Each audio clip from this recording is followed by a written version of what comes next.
¿Cuál es su nombre? Edgar Valdés Villarreal. ¿Tiene algún apodo? La Barbie. ¿En dónde nació? Laredo, Texas. ¿A qué se dedica? Al narcotráfico.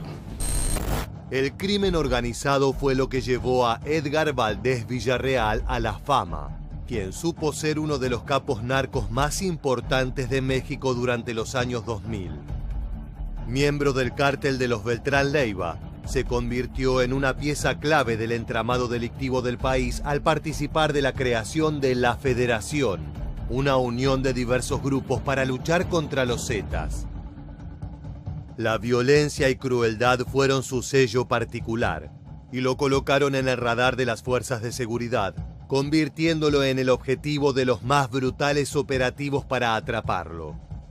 Pero no estaba solo en ese camino. Una figura capaz de disputarle el centro de atención del ejército fue el ex líder del Cártel del Golfo, Mario Cárdenas Guillén, miembro de una familia de las más sanguinarias dentro del narcotráfico mexicano. A continuación se presenta ante ustedes a quien dijo ser Mario Cárdenas Guillén,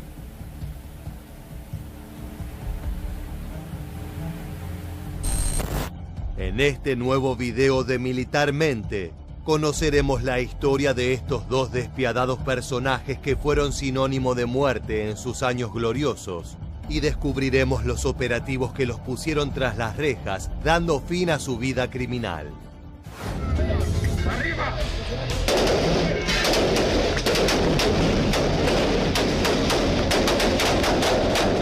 H2. Aguas. Sí, van. Aguas. Suéltala.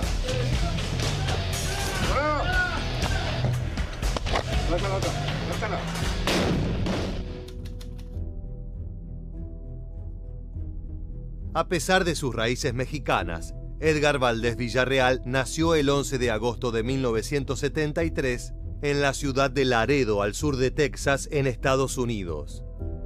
Allí asistió a la escuela secundaria, donde su entrenador de fútbol americano lo apodó La Barbie debido a su piel blanca, cabello rubio y ojos claros. En ese momento no sabía que había bautizado a quien sería uno de los hombres más peligrosos dentro del mundo del narcotráfico. Desde joven dio señales de su crueldad. A los 19 años fue detenido por la policía texana, acusado de homicidio por negligencia luego de atropellar a un consejero de la escuela con su camioneta, pero finalmente no recibió ninguna pena por este hecho. Al mismo tiempo comenzó a dar sus primeros pasos como traficante de drogas, en este caso convirtiéndose en proveedor de marihuana en las calles de su ciudad natal. Valdés Villarreal se vio fascinado por la vida criminal y rechazó la oferta de su padre para financiar su educación universitaria. Ya inmerso en la delincuencia, fue acusado por cargos de distribución de estupefacientes y para evitar su captura, huyó hacia México. El final de los años 90 encontró a la Barbie teniendo que comenzar de cero en un nuevo país, pero con la certeza de que definitivamente quería dedicarse al narcotráfico. Su prontuario lo ayudó con esa idea. Un poderoso narco mexicano, tras descubrir que el texano había logrado extender sus operaciones rápidamente a lugares como Nueva Orleans, Luisiana, Memphis, Tennessee y Mississippi, posó su atención en él. Se trataba de Arturo Beltrán Leiva, alias El Barbas, quien entonces era uno de los principales líderes del cártel de Sinaloa. El capo se comunicó con la Barbie en el 2000 y le encargó una de las tareas más importantes para la organización en ese momento: arrebatarle al cártel del Golfo y a los Zetas el mercado y las rutas de tráfico de drogas de la ciudad de Nuevo Laredo, Tamaulipas. Valdés Villarreal se convirtió rápidamente en un hombre de confianza de El Barbas y fue clave para la creación de La Federación, una coalición que consistía en sumar grupos delictivos que compartían una enemistad con los rivales a quienes querían desafiar. De esa manera ganaban fuerza para la guerra. No obstante, durante los años siguientes la organización sinaloense sufrió una fractura, y los diferentes líderes comenzaron una lucha entre sí por el negocio. Cuando esto ocurrió, la Barbie no dudó en sumarse al bando de Beltrán Leiva. ¿A quién más llegó a conocer mientras usted estuvo dentro de este mundo de narcotráfico?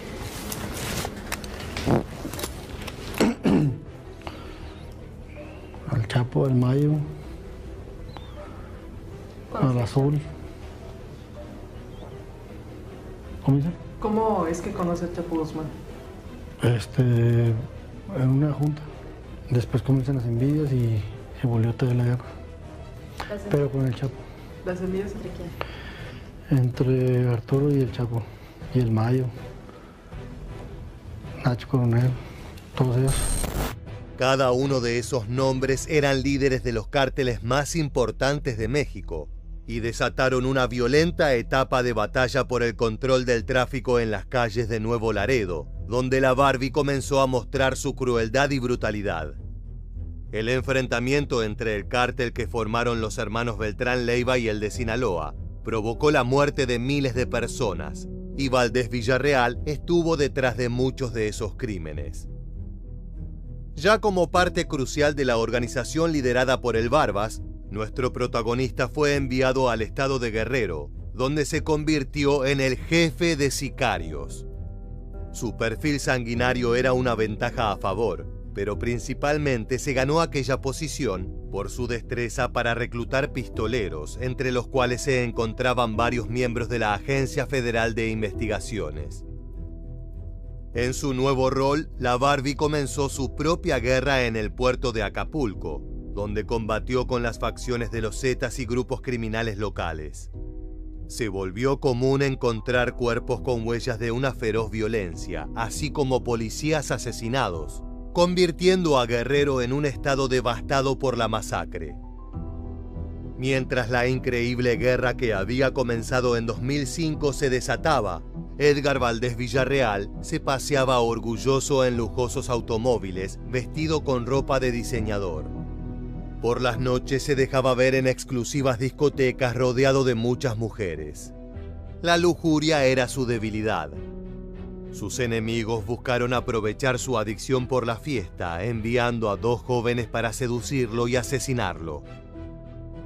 2 chicas de Tamaulipas habían recibido el encargo por parte de los Zetas y llevaron a cabo la primera parte del plan con éxito.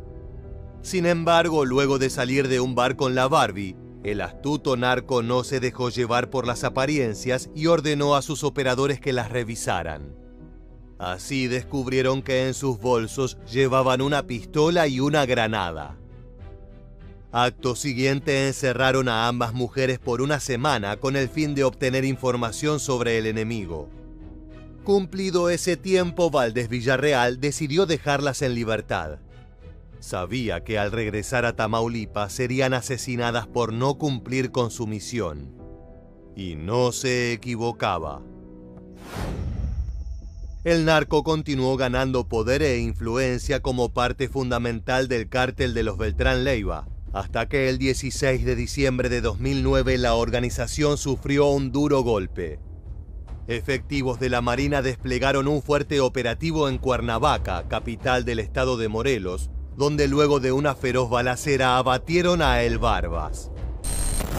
El operativo convirtió la zona residencial en un campo de batalla entre narcotraficantes y militares, según imágenes transmitidas por la televisión. Los tiroteos, según habitantes de Cuernavaca, se prolongaron por 5 horas. Estados Unidos felicitó a México por esta operación bien ejecutada que significó un duro golpe contra los cárteles de la droga. Arturo Beltrán Leiva era la persona más cercana a Valdés Villarreal dentro de la organización criminal, y tras su muerte, la Barbie decidió seguir su propio camino. Con los hombres de mayor confianza que había reclutado durante los últimos años, emprendió una batalla para controlar el mercado de drogas en Guerrero, especialmente en Acapulco, donde nuevamente se vivieron algunas de las jornadas de mayor violencia en su historia. No obstante, tras un largo trabajo de inteligencia de las autoridades mexicanas, elementos de la Policía Federal recibieron confirmación sobre la presencia del capo narco en una casa de campo ubicada en Cañada de Alférez, en el Estado de México. y allí entraron en acción. El 30 de agosto de 2010, los efectivos tomaron por sorpresa a Valdés Villarreal y a sus hombres, llevando a cabo un exitoso asalto en el que la Barbie fue detenido junto a varios miembros de su grupo delictivo. Durante el allanamiento de la vivienda donde se encontraban, se incautaron cientos de miles de dólares, una gran cantidad de armas incluyendo varias AK-47, pistolas bañadas en oro y valiosas piezas de arte. Debido a la envergadura de su persona, Edgar Valdés Villarreal fue presentado como un gran trofeo por las autoridades, ya que se trataba de uno de los hombres más buscados de México. Su cabello rubio y ojos claros le hicieron ganar el apodo La Barbie, su reputación como cruel y violento, un puesto en lo más alto del narcotráfico en México. Sonriendo por momentos, así era presentado tras su captura por el gobierno mexicano en el 2010, Edgar Valdés Villarreal.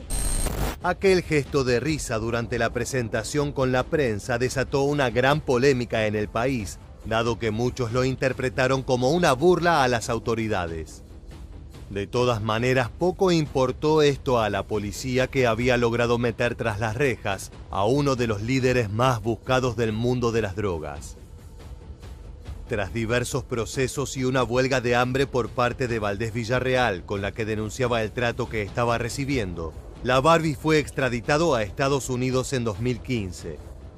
3 años después, un tribunal de Atlanta, Georgia, lo condenó a 49 años y 1 mes de prisión, además de una multa de $192 millones por 4 delitos de narcotráfico y 1 de lavado de dinero.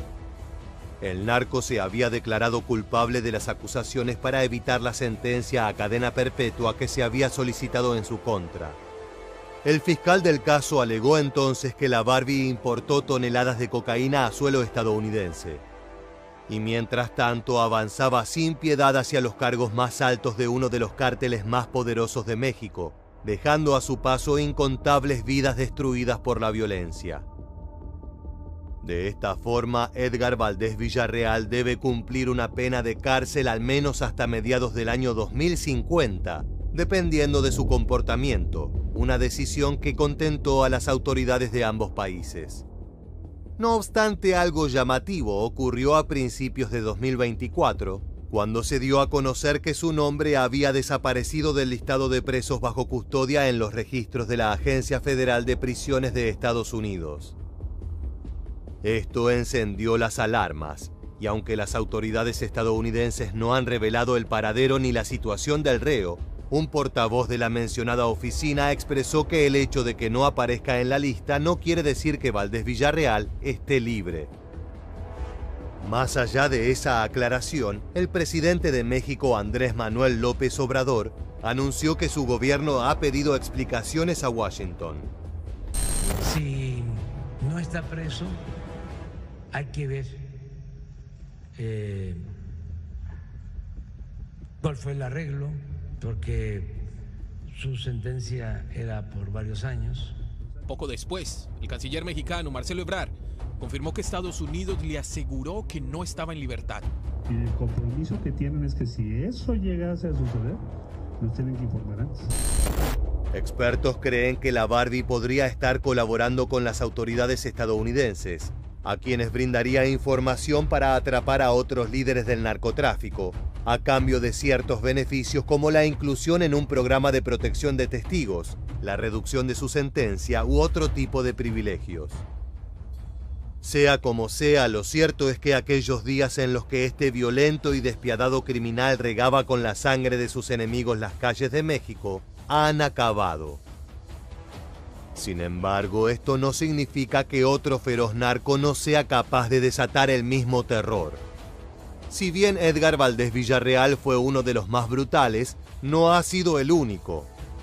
Y es por eso que es momento de pasar a nuestro segundo protagonista. La Secretaría de Marina Armada de México informa sobre el aseguramiento de quien se presume y dice ser Mario Cárdenas Guillén, alias el M1 y o El Gordo, presunto líder del Cártel del Golfo, hermano de Osiel Cárdenas Guillén. Oriundo de la ciudad de Matamoros en Tamaulipas, Mario Cárdenas Guillén es miembro de una familia dedicada al crimen organizado, por lo que recibió una clara influencia desde su más tierna infancia, que luego lo llevó a vincularse directamente en uno de los grupos más peligrosos de México. Su hermano Osiel era líder del Cártel del Golfo y fue uno de los fundadores de su temible brazo armado al que llamó Los Zetas. Para su conformación reclutó a desertores de un cuerpo de élite del ejército mexicano, que dieron un nuevo giro a las tácticas de tortura y sicariato dentro de la organización, antes de dividirse y tomar su propio camino en el mundo delictivo. Durante sus primeros años como miembro del cártel, Mario Cárdenas Guillén, también conocido como el M1, se ocupó de organizar el envío de grandes cantidades de droga hacia Estados Unidos, delito por el cual fue arrestado en 1995. Fue condenado a prisión y trasladado a la cárcel Cerezo II en Matamoros. Sin embargo, esto no lo privó de continuar organizando el tráfico de cocaína y marihuana hacia el país limítrofe, utilizando como fachada para gestionar sus operaciones un taller de reparación de carrocerías de automóviles dentro de los muros de la penitenciaría. En el mismo periodo, el M1 también era conocido por llevar a cabo grandes fiestas, invitar a prostitutas y arreglar redes de juego para carreras de caballo y peleas de gallos. De esa manera, lo que debía ser una estancia de castigo se había convertido en un nuevo palacio para este rey del narco. Mientras todo esto ocurría, el personal penitenciario hacía la vista gorda. Sabían de quién se trataba y lo terrible que podía ser interferir en los negocios de la familia Cárdenas Guillén. Por este motivo, las autoridades mexicanas lo trasladaron a Puente Grande, una prisión de máxima seguridad ubicada en Jalisco, donde terminó de cumplir su condena en 2007. Luego de ser liberado, Mario Cárdenas Guillén se reincorporó al Cártel del Golfo, que ya no se encontraba en manos de su hermano Osiel, quien había sido capturado por las Fuerzas Armadas de México el 14 de marzo de 2003. El líder ahora era otro de sus hermanos, Antonio, alias Tony Tormenta. Junto a este último también se encontraba Jorge Eduardo Costilla Sánchez, alias El Cos, un ex policía de Matamoros que se había ganado un lugar entre los capos narcos más importantes y era un actor clave dentro de la organización delictiva de los hermanos Cárdenas. Ambos se hicieron cargo de los negocios del cártel hasta que el 5 de noviembre de 2010, Tony Tormenta se vio envuelto en un feroz tiroteo con efectivos del ejército mexicano y terminó siendo abatido.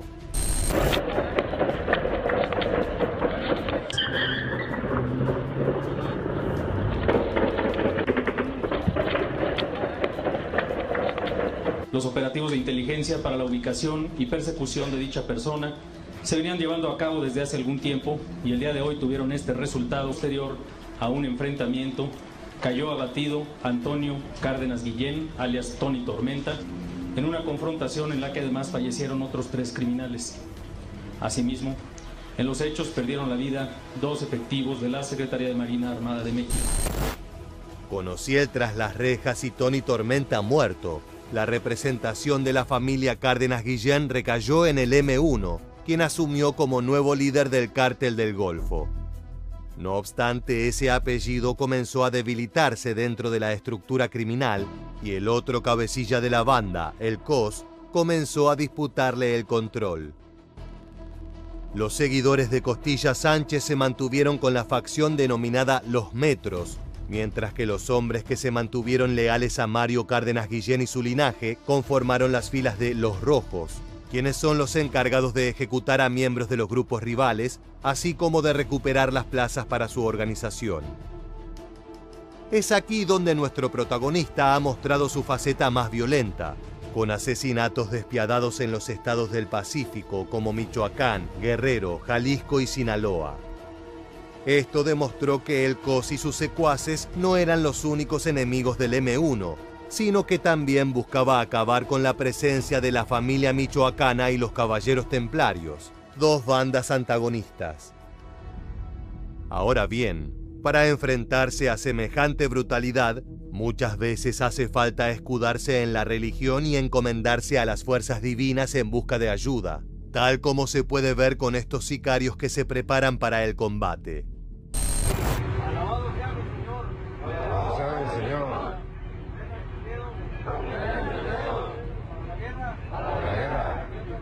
Y mis manos a la batalla.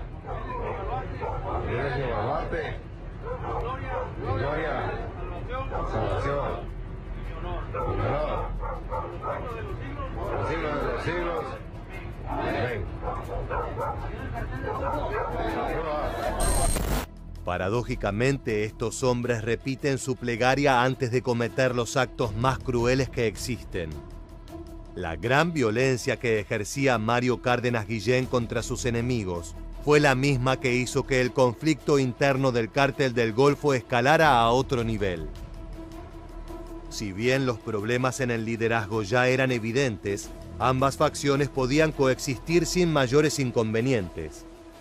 No obstante, el 2 de septiembre de 2011, las autoridades mexicanas encontraron el cadáver de Samuel Flores Borrego, alias Metro 3, en la caja de una camioneta en las afueras de la ciudad de Reynosa, Tamaulipas. Junto al difunto, quien formaba parte del bando de El Cos, se encontraba el cuerpo de un ex policía. Ambos fallecidos presentaban señales de haber sido severamente golpeados antes de recibir un tiro de gracia en la nuca. También se encontró un mensaje dirigido a los metros, por lo que los informes preliminares de las fuerzas de seguridad indicaron que se había tratado de un ajuste de cuentas interno de los hombres liderados por Mario Cárdenas Guillén, el M1.